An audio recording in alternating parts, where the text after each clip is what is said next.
Dr. Han Juwu stared out the window of her small medical station. The 3 moons of Planet Outpost 42 cast a pale light on the rocky landscape. She was the only human doctor within 50 light years. The United Earth government had sent her here to study alien life forms, but most days she just treated minor injuries from the few humans who worked at the outpost. Another quiet day, she said to herself, sipping her coffee. She was 32 years old, with short black hair and tired eyes. 6 years on this remote rock had made her both tough and lonely. Her computer beeped suddenly. Warning: unknown spacecraft entering orbit. Not matching any friendly signals. Han put down her coffee and rushed to the monitor. The screen showed a large ship, smoking and damaged, heading straight toward the surface. It was not a human design. Computer, identify ship type, she ordered. The computer worked for a moment. Ship identified as Cora Battle Cruiser, Vengeance class. Han's heart beat faster. Everyone knew about the Cora. They were the most feared warriors in the galaxy. Tall, strong, and built for combat, the Cora had conquered 12 star systems. They rarely spoke to humans and never asked for help. The damaged ship was now making an emergency landing just 3 miles from her station. Han grabbed her emergency medical kit, more from habit than hope. The Cora would probably shoot her if she approached. Computer, send message to Earth Command. Cora ship landing near station. Will observe only. Han took her small rover vehicle and drove toward the landing site. The smarter move would be to hide in her station, but her doctor's oath was stronger than her fear. As she got closer, she could see the Cora ship was badly damaged. Black smoke poured from one side. She parked her rover behind a large rock and used her binoculars to look at the ship. The main door was open. Several Cora warriors lay on the ground outside. They weren't moving. They're injured, she whispered to herself. Her hands gripped the binoculars tighter. Before she could change her mind, Han drove her rover directly toward the ship. If they were going to kill her, they would have done it already. As she approached, a tall Cora warrior stepped out of the ship. He was at least 7 feet tall, with deep red skin and a face marked with battle scars. He wore black armor with symbols Han didn't recognize. He pointed a large weapon at her rover. Han stopped 20 feet away and slowly got out, hands raised. I am a doctor, she said loudly and clearly. I can help your wounded. The warrior didn't lower his weapon. Humans do not help Cora, he said in rough English. Go away or die. Han took a deep breath and took 1 step forward. I'm a doctor. My job is to heal. I don't care what species you are. From inside the ship, someone called out in the Cora language. The warrior turned his head slightly, then looked back at Han. Many wounded, he said finally. Our medical officer is dead. Han nodded and took another step. Let me examine them. If I can help, I will. If not, I'll leave. The warrior studied her for a long moment. I am Commander Ta Minho of the battle cruiser Blood Moon. If you try to trick us, your death will be slow. I'm Dr. Han Juwu of Earth, and I don't trick people I'm trying to save, she replied, lowering her hands. Commander Ta stepped aside, allowing her to approach the ship. Han walked forward, her medical kit clutched tightly in her hands. Inside the ship, she could see more wounded Cora warriors. Their red blood was darker than human blood, almost black against the metal floor. A younger Cora warrior looked up at her with distrust and confusion. He had never seen a human this close before, especially not one walking willingly into a Cora ship. Han put down her medical kit and opened it. Let me see the worst cases first, she said to Commander Tai, her voice calm and professional. As she began examining the first warrior, Han knew her life had just changed forever. No human had ever treated a Cora before. She was making history, if she survived. Inside the Cora ship, Dr. Han Juwu worked quickly. The air was hot and smelled of metal and strange spices. 5 warriors lay on the floor, their breathing shallow. Their red skin had turned a dull purple where they were injured. What happened to them? Han asked, as she checked the first warrior's pulse. It was fast, too fast. Commander Ta stood with his arms crossed. We fought the Raxus ships near the dust cloud. Their weapons carry poison. Han opened her medical scanner and ran it over the wounded warrior's chest. The screen showed strange readings. Korra bodies were very different from human bodies. Your people have 3 hearts, she said with surprise. Ta nodded. The small one is failing in most of them. This is why they grow cold. Han dug through her medical kit. Nothing in it was made for Korra biology. She would have to think differently. I need to know more about how your bodies work, she said to Ta. Do you have medical files I can see? The commander hesitated, then spoke to a younger warrior. This warrior, limping but able to walk, went to a computer panel and pressed some buttons. Kim Do-yeon will show you our basic medical data, Ta said. But know this, human doctor, this information is secret. If our enemies learn it, they could make better weapons against us. Han nodded. Doctor-patient trust is sacred to humans. I won't share what I learn. For the next hour, Han studied the Korra medical files while checking on the wounded. The Korra had copper-based blood, not iron like humans.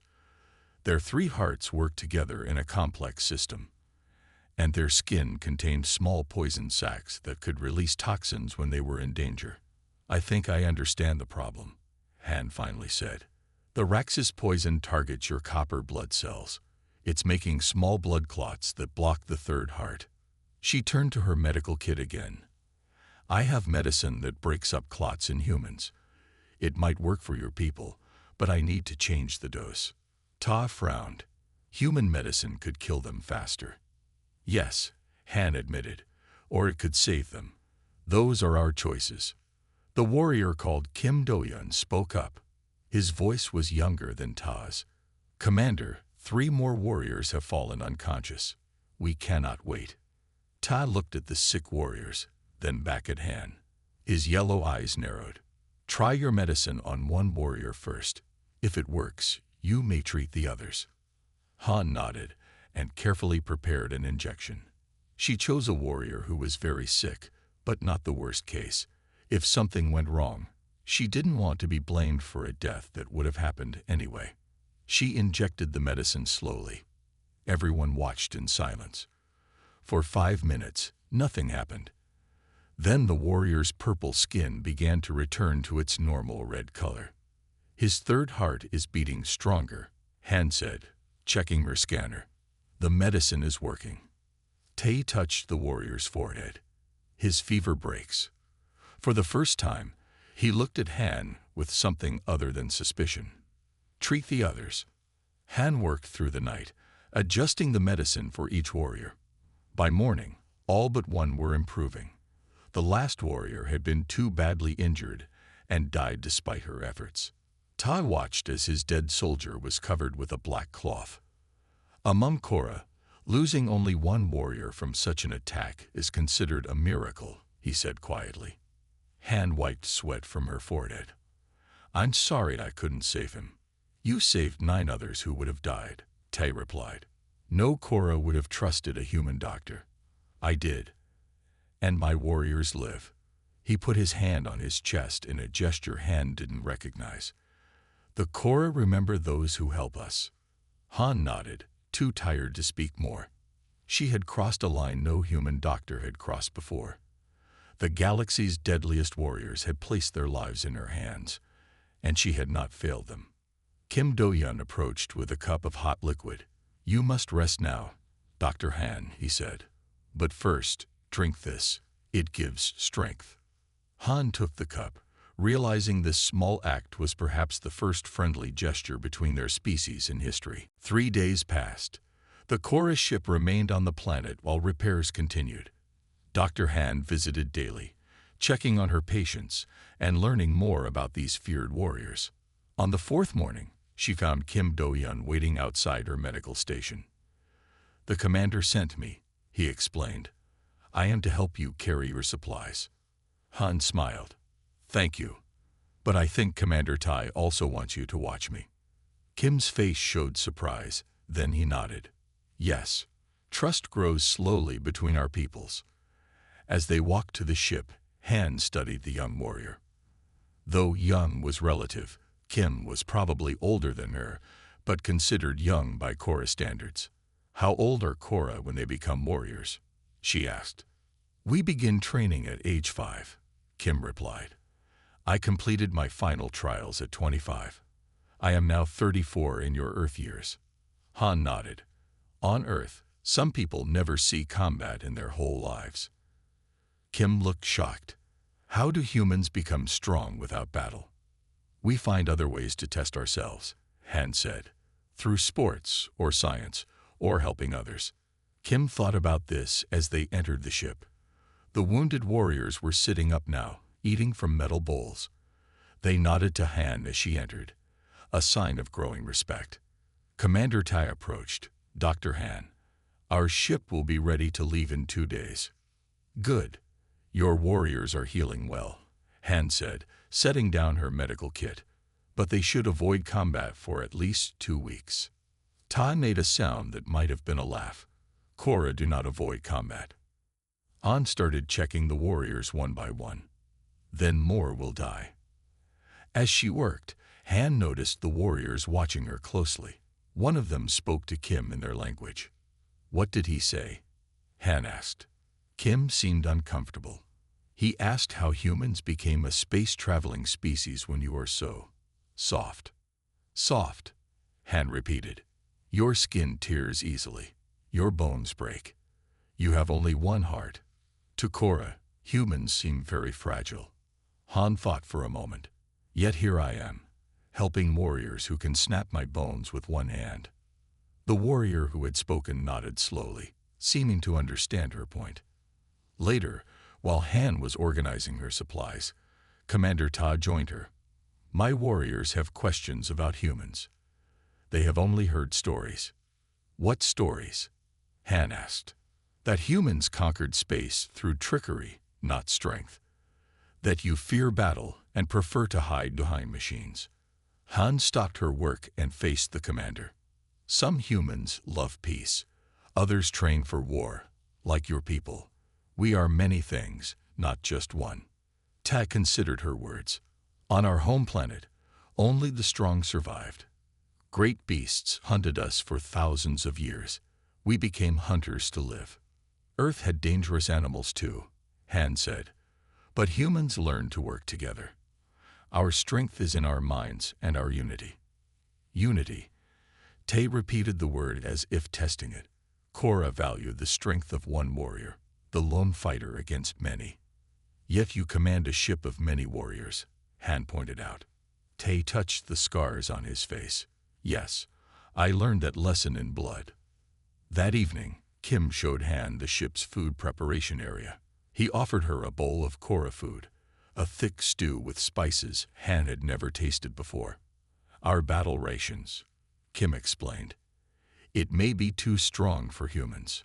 Han took a small bite and her eyes watered immediately. The spices burned her tongue, but she swallowed bravely. Kim looked impressed. Perhaps humans have some warrior spirit after all, he said with what Han now recognized as a Korra smile. A slight lift of the chin. As Han prepared to leave that night, Commander Ta stopped her. Tomorrow, bring your medical files. My warriors wish to learn about human biology. Han raised her eyebrows in surprise. Are you planning to fight humans next? No, Ta said firmly. We are planning to understand them better. For the first time since meeting the Korra, Han felt real hope. Understanding was the first step toward peace. On the 5th day, Dr. Han arrived at the Korra ship to find everyone in a state of alarm. Warriors rushed back and forth, checking weapons and supplies. Commander Ta stood at a large screen, his face grim as he spoke to another Korra. Kim hurried to meet Han at the entrance. A message came from our home world, he said quietly. Bad news. Han followed Kim into the ship. The wounded warriors she had been treating were now up and moving, though some still moved slowly. Commander Ta turned as she approached. Dr. Han, our meeting must be short today. We are leaving immediately. What's happened? Han asked. Ta hesitated, then motioned for her to look at the screen. On it, Han saw images of Korra warriors in what appeared to be hospital beds. Many looked very sick. A sickness spreads on 3 Korra worlds, Tai explained. Many warriors fall ill. Many die. Han studied the images more carefully.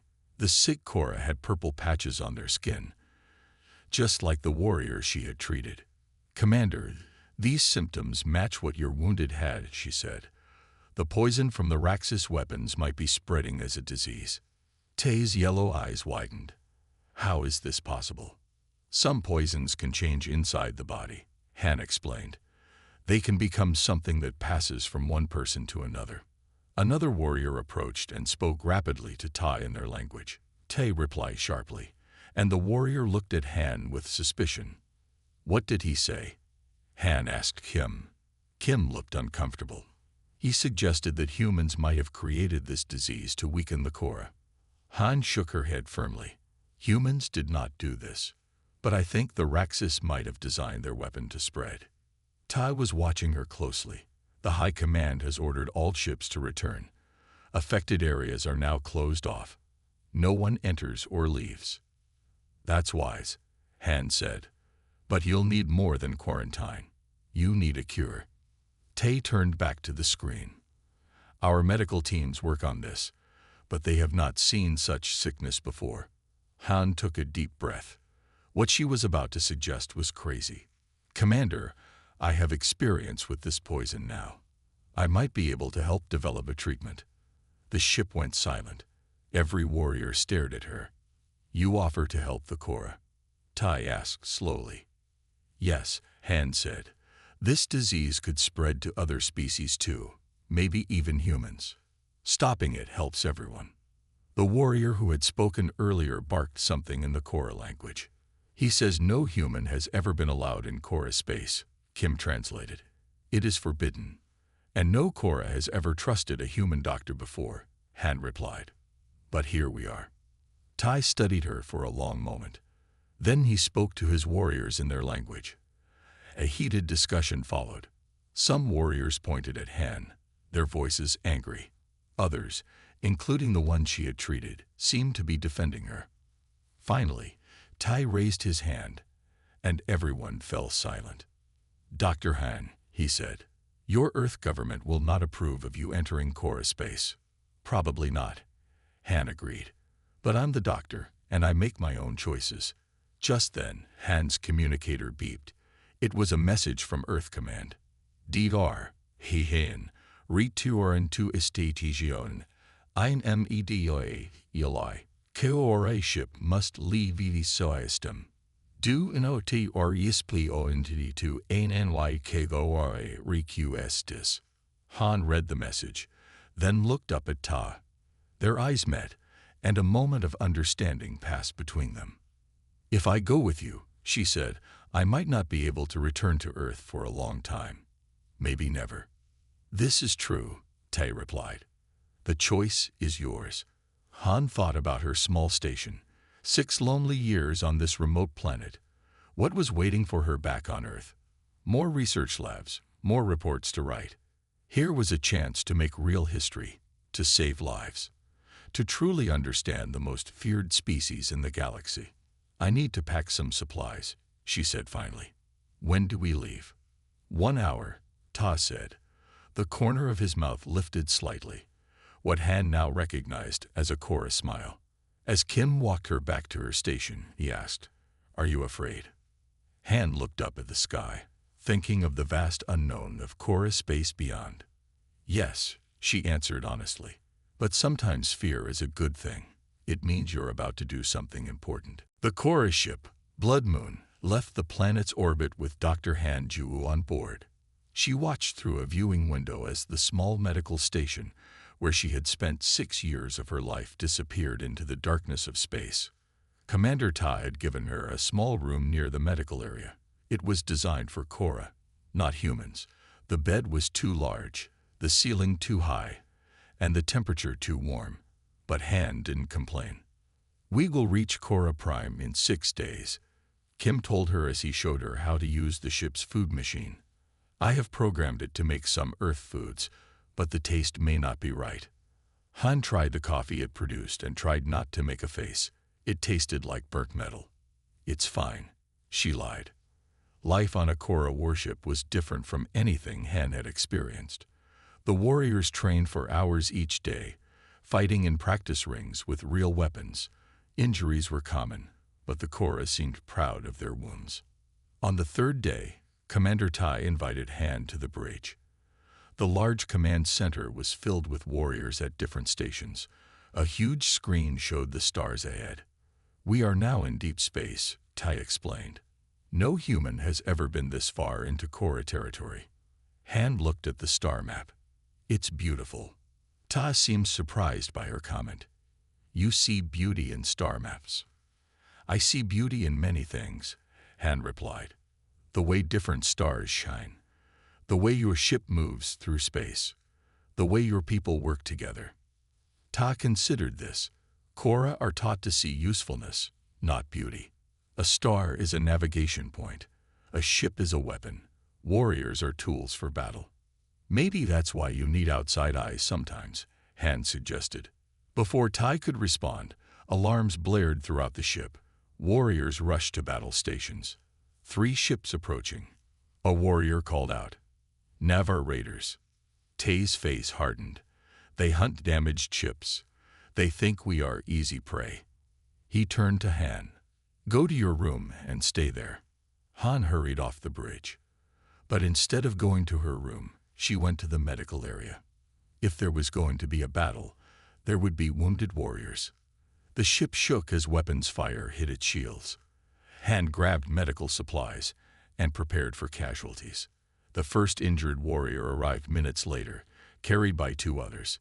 His arm was nearly severed, black blood pouring from the wound. Han worked quickly, stopping the bleeding and stabilizing the injured arm. More wounded arrived. Some had burns, others had cuts from broken equipment. Between patients, Han heard the battle raging. The ship rocked with each hit. Then she remembered something from her studies of Navar biology. She ran to the bridge, dodging warriors rushing in all directions. Commander Tai was shouting orders as the main screen showed enemy ships firing. Commander, Han called out. Navar ships have weak spots on their lower engines. Their cooling systems are poorly protected. Ta looked at her in surprise. How do you know this? I studied all major species, Han explained quickly. Navar physiology and technology both favor protection from above, not below. Ta didn't hesitate. Target lower engine housing on all enemy ships, he ordered. The Blood Moon's weapons fired. On the screen, Han saw one Navar ship explode as the shots hit its engines. The other 2 ships quickly retreated. The bridge fell silent. Then one warrior started pounding his chest in a rhythm. Others joined until the sound filled the bridge.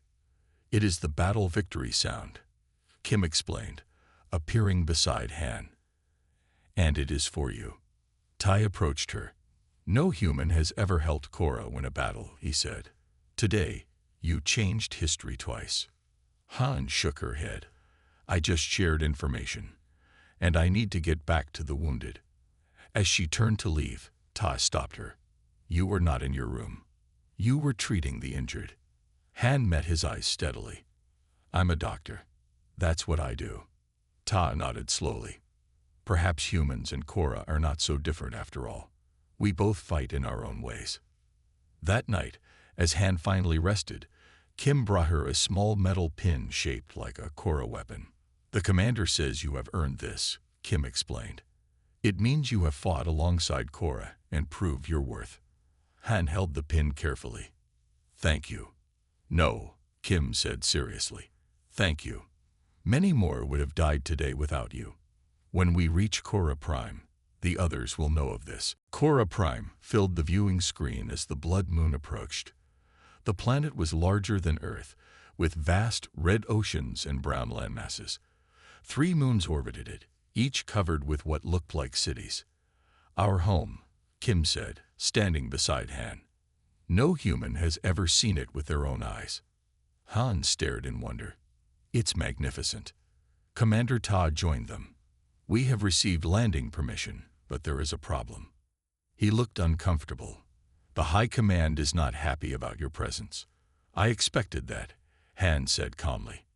"Minister Park Seojin leads the opposition. He is powerful and does not trust non-Korra species." The ship descended through thick clouds. Han could now see huge cities spread across the landscape. Tall towers reached toward the sky, and large ships moved between them. As they landed at a military port, Han saw hundreds of Korra warriors waiting. Their faces were not friendly. "Stay close to me," Tide ordered as the ship's door opened. Han walked down the ramp between Tai and Kim. The waiting Korra warriors stared at her with open curiosity and suspicion. Some touched their weapons. A tall Korra in ornate black armor stepped forward. His face had more scars than any warrior Han had seen, and one of his eyes was milky white. "Commander Tae," the Korra said in a deep voice, "you bring a human to our sacred world. Explain yourself." "Minister Park," Ta bowed slightly. "This is Dr. Han Juwu. She saved my warriors from the Raxus poison and has knowledge that may help with the plague." Minister Park looked at Han with his one good eye. "Humans have never helped the Korra before. Why would they start now?" "I'm a doctor," Han said simply. "I help those who need healing, no matter their species." Park made a dismissive sound. "Pretty words. But I know humans. They are weak but clever. They never act without seeking advantage." He turned back to Ta. "The High Command has decided. The human will be taken to the research center. She will share her knowledge, then leave our world." "With respect, Minister," Ta said, "Dr. Han risked her life to come here. She deserves our honor, not our suspicion." "You forget yourself," Commander Park warned. "Your feelings for this human cloud your judgment." Han stepped forward. "I understand your concerns, Minister Park. But while we argue, more Korra are dying. Take me to your sick. Let me help. Then judge my intentions." Park seemed surprised by her boldness. After a moment, he nodded sharply. "Very well. Come." They traveled through the city in a large vehicle. Han saw thousands of Korra going about their daily lives. Some stopped to stare at her, the first human they had ever seen. The research center was a huge building with no windows. Inside, Han was shocked by what she saw. Hundreds of sick Korra lay on beds. Medical workers moved among them, but many patients were turning the deadly purple color Han recognized. A female Korra in white clothing approached. She had the same stern face as Minister Park, but her eyes showed intelligence and curiosity. "I am Yoon-jia, head researcher," she said. "You are the human doctor." "Yes, Dr. Han Juwu. Your treatment methods for the Raxus poison have been transmitted to us," Yoon said. "They show unusual thinking, not like our methods." Han wasn't sure if that was a compliment or criticism. Different perspectives can be valuable in medicine. "Perhaps," Yoon said. She led Han to a laboratory area. "We have isolated the disease agent. It is strange." Han looked through their analysis data. What she saw alarmed her. "This isn't a natural disease," she said finally. "The molecular structure has artificial patterns." Minister Park, who had been watching silently, stepped forward. "What are you saying?" "I'm saying this plague was created deliberately," Han explained. "It's a bioweapon designed specifically to attack Korra physiology." The room went silent. Yoon looked at the data again. "She is correct," she said quietly. "How did we miss this?" "Because you weren't looking for it," Han replied. "Who would dare attack the Korra this way?" Minister Park's face darkened with anger. "Many would, if they could do it secretly. The question is, how did you see it so quickly?" Han met his suspicious gaze steadily. "Because I'm an outsider. I see patterns you might miss because you're too close to them." For the first time, Minister Park looked at Han with something other than distrust. Then perhaps an outsider's eyes are what we need. For the next 3 days, Dr. Han worked alongside Yoon-jia in the research center. They rarely slept, studying the bioweapon and testing possible treatments.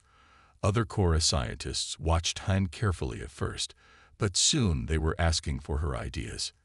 "The weapon targets the copper in your blood," Han explained during a meeting. "It forces the copper to form tiny crystals that block your smallest heart." "Can we remove the crystals?" one scientist asked. Han shook her head. "There are too many, but we might be able to stop them from forming." Yoon tapped on a screen, showing test results. Dr. Han's treatment for the original poison works partially, but the disease has already changed. Minister Park, who attended every meeting, frowned. "How long until you find a cure?" "Science takes time," Han said, "but we're making progress." As she spoke, Han noticed Yoon looking tired. The Cora scientist had been working even longer hours than Han. "Are you feeling well?" Han asked her quietly after the meeting. "I am fine," Yoon said firmly. "We must continue." Later that night, as they worked alone in the lab, Yoon suddenly revealed why she worked so hard. "My younger brother is sick with the plague," she said, not looking up from her work. "He is a warrior in the outer colonies." "I'm sorry," Han said. "We'll find a cure." Yoon finally looked at Han. "Why are you really here, human? My father believes you have hidden reasons." "Your father?" Han asked, surprised. "Minister Park is my father," Yoon explained. "He is suspicious of all non-Cora, especially humans." Han considered her answer carefully. "I'm here because it's the right thing to do. Doctors heal. That's our purpose." Yoon studied Han's face, then nodded slowly. "I believe you." The next morning, Han had an idea. What if we combine a human blood treatment with a Cora healing plant? The treatment blocks crystal formation, while the plant helps dissolve existing crystals. They worked quickly to create a test version. The early results were promising. Even Minister Park seemed impressed. "If this works," he said, "it will save many lives." As they prepared to test the treatment on the first patients, alarms suddenly blared throughout the building. Security screens showed armed figures entering the research center. "Intruders," a guard shouted. "They wear stealth suits. Protect the research," Minister Park ordered, drawing his weapon. Chaos erupted as Cora guards fought invisible enemies. Han and Yoon quickly saved their research data and hid the treatment samples. A loud explosion rocked the lab. Part of the ceiling collapsed. Han heard Yoon cry out and turned to see her trapped under fallen debris. Without thinking, Han ran to help her. As she pulled pieces of metal off Yoon, she saw a shimmer of movement nearby. An intruder in a stealth suit. The intruder raised a weapon toward them. With no time to think, Han threw herself over Yoon's body. But the shot never came. Commander Tai appeared suddenly, driving his blade through the attacker. The stealth suit failed, revealing a creature Han didn't recognize. More guards arrived, securing the area. Minister Park rushed to his daughter. "Yoon," he said, his voice showing emotion for the first time. "I am not badly hurt, father," Yoon said as Han helped her sit up. "Dr. Han protected me." Minister Park looked at Han with new eyes. "You risked your life for my daughter." "I didn't think about it," Han said honestly. "I just acted." After the attack was over, they discovered that the intruders had destroyed part of the lab, but had failed to reach the main research area. Security footage showed they had targeted Han specifically. "They wanted to kill you," Commander Ta told Han. "You were right about the bioweapon. Someone doesn't want a cure to be found." That evening, Minister Park visited Han in her quarters. His usual stern expression was gone. "For generations, Cora have believed humans were weak and untrustworthy," he said. "Today you proved that belief wrong." He bowed slightly. "My daughter lives because of you. The Cora remember such debts." Han nodded, understanding the significance of his words. "Tomorrow," Park continued, "we will try your treatment on the first patients." He paused. "Including my son." The next morning, Dr. Han and Yoon prepared the treatment for the first patients. Minister Park brought them to a special room where 10 sick Cora waited. Among them was a young warrior who looked much like Minister Park. "My son, Lee Juno," Park said quietly. He was one of the first to fall ill. Han nodded respectfully to the sick warrior. His red skin had turned almost completely purple, and his breathing was shallow. "We will start with a small dose," Han explained to the medical team. "Then increase it slowly." As they administered the treatment, Commander Tai entered the room. "Security has been increased," he reported. "No one enters without approval." The first hours were tense. The patients showed no change. Han and Yoon monitored them constantly, adjusting the treatment as needed. "It needs time to work," Han assured Minister Park, who rarely left his son's side. By evening, something remarkable happened. The purple color on Lee's skin began to fade slightly. His breathing became stronger. "It's working," Yoon said, checking her instruments. "The crystal formation is slowing." Over the next day, all 10 patients showed improvement. Word spread quickly through the research center. Other doctors came to see the results for themselves. "We need to make more of the treatment," Han told Minister Park. "Much more. For all the sick." Park nodded. "Our facilities are at your disposal, but there is a problem. Some ingredients in your treatment are not available in large quantities on Korra." Han frowned. "Without those ingredients, the treatment won't work." That evening, the Korra High Command called a meeting. Han stood before 20 senior Korra leaders, feeling very small among these huge warriors. "The human treatment works," Minister Park announced, "but we lack sufficient materials to treat all our sick. Can we find substitutes?" One leader asked. "No," Yoon answered. "The human blood components are essential and unique." Another leader spoke angrily. "We cannot depend on humans for our survival. It is shameful." Han stepped forward. "With respect, there is a solution. The Human Alliance has these materials. They could provide them." The room erupted in protest. No human ships had ever been allowed in Korra space. It was unthinkable. Commander Tai raised his hand for silence. "Dr. Han saved my warriors. She discovered the bioweapon. She protected Minister Park's daughter. She has earned our trust." Minister Park stood. "My son breathes easier today because of her." "I agree with Commander Tai." The debate lasted for hours. Finally, the High Command reached a decision. Human medical ships would be allowed to enter Korra space with the needed supplies. 3 days later, the first human ships arrived. Han felt strange seeing humans again after so much time with the Korra. The human doctors looked nervous as they unloaded supplies under the watch of Korra warriors. With the new materials, production of the treatment increased rapidly. Thousands of doses were distributed to sick Korra across 3 worlds. Reports came back of remarkable recoveries.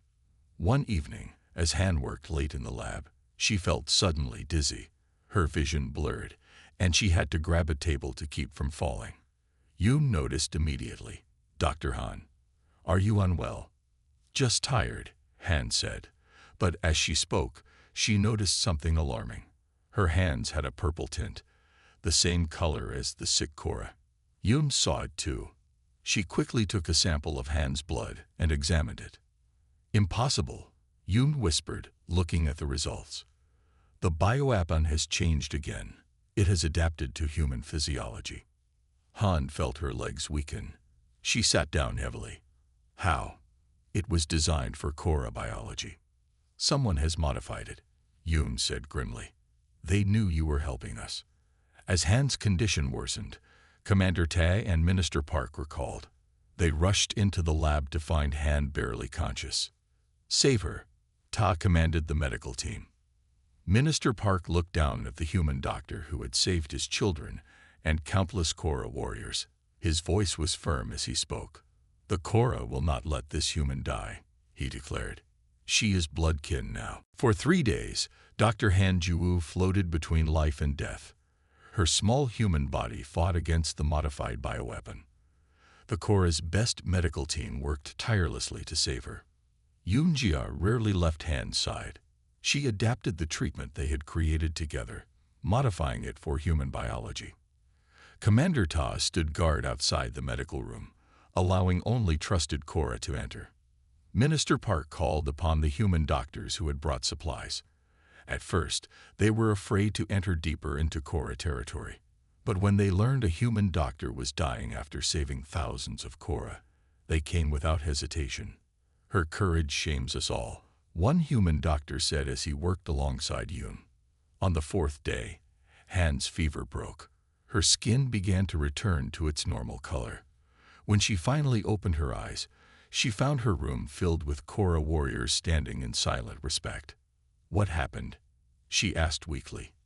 "You nearly joined the great battle beyond," Kim Do-yeon said from beside her bed. "But your fight is not over yet." Slowly, Han regained her strength.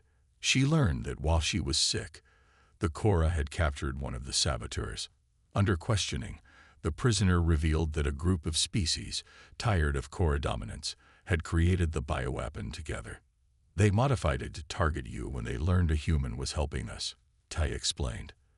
"They feared an alliance between humans and Cora more than anything."